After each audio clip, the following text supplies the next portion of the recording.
Welcome to another edition of the Postgame Wrap. I'm Jared Johnson, and Texas Tech came back and won yet another big game against a ranked opponent, this time on the road, 85-84 at number 11 Oklahoma.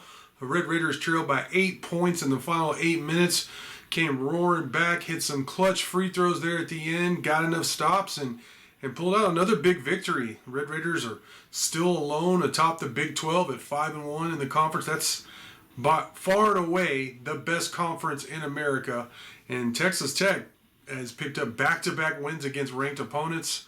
Another road victory in the Big 12. They've now beaten both Texas and Oklahoma on the road in the Big 12 while handling their business against the likes of Oklahoma State, a very good Kansas State team, and then BYU last weekend, the only blemish, the only loss so far in Big 12 play is at Houston, one of the top teams in the country. So just a great run here by Texas Tech here recently. They've won 11 of their last 12 games with that only loss coming at Houston.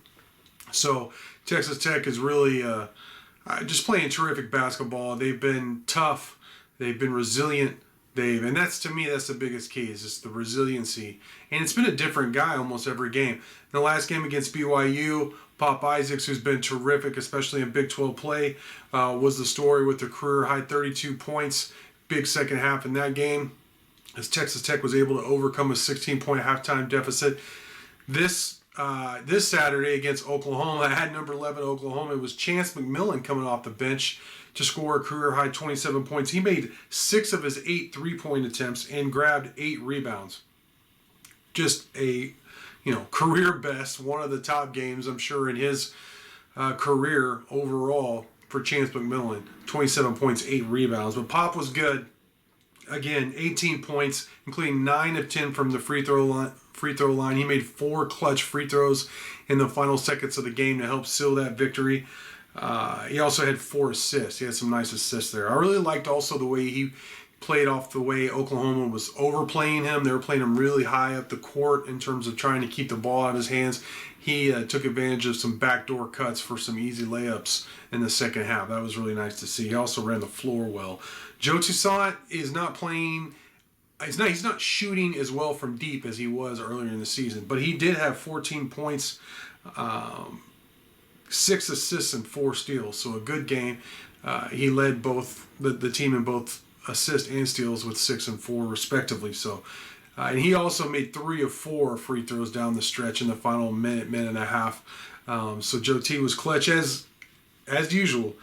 Warren Washington, another very good performance for him. Only 10 points, which is fine. He's been scoring better in Big 12 than that, but 10 points, 7 rebounds, 3 blocks, 2 assists, a steal, and Texas Tech was plus 10.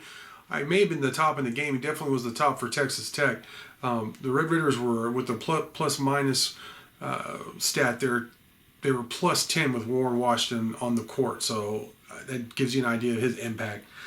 Darian Williams, he had some rough plays there, made a couple of mistakes, but overall, 7 points, 11 rebounds, a team high 11 rebounds, and 5 assists. So Darian Williams doing a little bit of everything as usual. This game was very close in almost every area. The only really advantage either team had was Oklahoma out-rebounded Texas Tech and had like a 5-point advantage in second chance points, which isn't terrible. That is Tech's weakness, is defensive rebounding.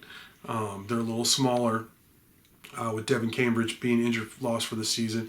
They've counteracted that by being better offensively, more efficient, a better outside shooting team. Kerwin Walton fouled out today, but he's been starting for Devin Cambridge, and he's really helped stretch the court. He had 7 points, so not a terrific game for Kerwin, but a good game for Kerwin before fouling out.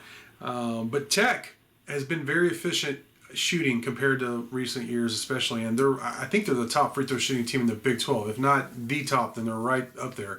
They shot 84% from the field or from the free throw line today, while Oklahoma shot just 63%. Despite the Sooners shooting more free throw attempts, they just missed too many. Oklahoma makes more of their free throws, they probably win the game today, but they didn't. Tech did, they won. So in these close games, the efficiency, the free throw shooting, that kind of thing, can make all the difference in the world. But great win for the Red Raiders.